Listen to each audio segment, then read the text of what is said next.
পিতৃপক্ষের অবসানে শুরু হয়েছে মাতৃপক্ষের। আর এই মাতৃপক্ষেই মাতৃ আরাধনার ব্যবস্থা করলেন ব্যারাকপুর পৌরসভার 2 নম্বর ওয়ার্ডের কাউন্সিলর সম্রাট তপাদার। রামকৃষ্ণ মিশনের ভিতরে ব্যারাকপুর ভোলানন্দ বৃদ্ধাশ্রমে প্রতি বছরের মতন এবারেও আশ্রমের সমস্ত মায়েদের পুজোর উপহার দেওয়া হয়।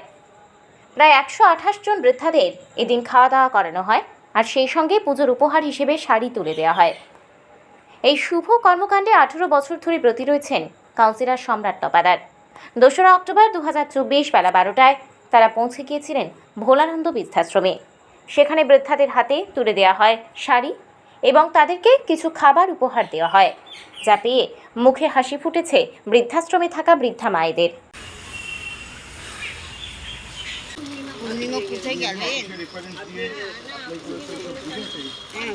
আমি তো এখানে পূর্ণিমা নিয়ে আসলো।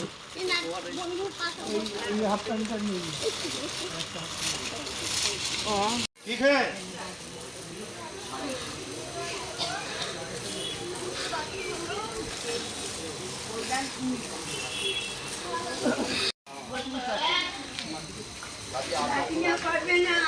हाँ?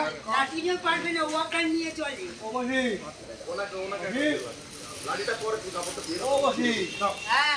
এইগুলো কল দিয়ে দাও। আছে, আছে। কেন যেতে পারো? ইলিশ মাছ খাবে না?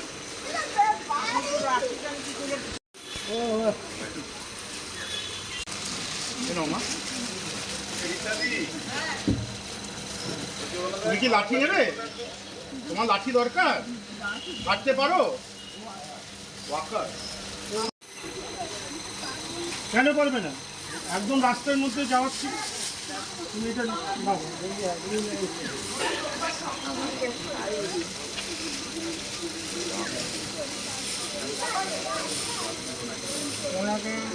তুমি ভালো লাগবে, তোমার চেহারাটা খুব খারাপ লাগছে। হ্যাঁ ভালো থাকো কাকু। ভালো আছে।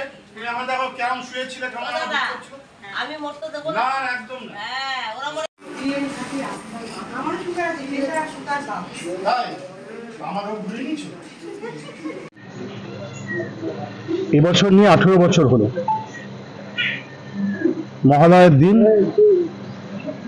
আমি এই আশ্রমে আমার যারা জীবিত পিতৃদেব এবং মাতৃদেব আছেন তাদের সাথে কিছুটা সময় কাটাই, তাদের সাথে কিছুটা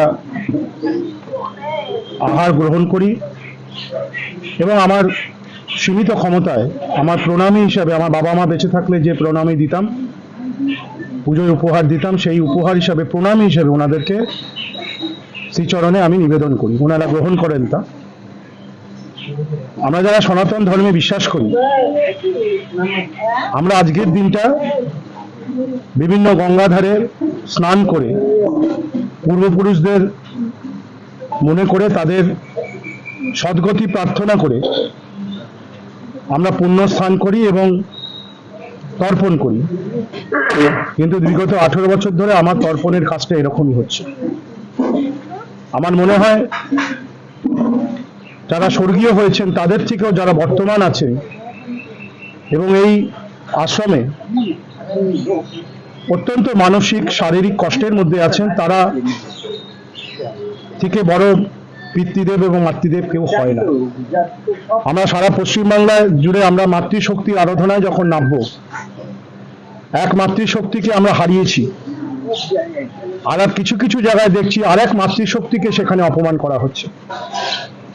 এই পুজোর সময় সকলে আনন্দ করুক, সকলে ভালো থাকুক এবং আমি হাত জোর করে সকলের কাছে অনুরোধ করব, একজন দীর্ঘদিনের রাজনৈতিক কর্মী হিসেবে, যে আপনারা নিজেরা কোনো পুজোর আগে, নিজেরা কোনো নতুন বস্ত্র পরার আগে আপনার সামনে যে মানুষটি সত্যিকারের বস্ত্র চাইছে, খাদ্য চাইছে, আপনার সীমিত ক্ষমতার মতন তাদের হাতে বস্ত্র বা খাদ্য তুলে দিন।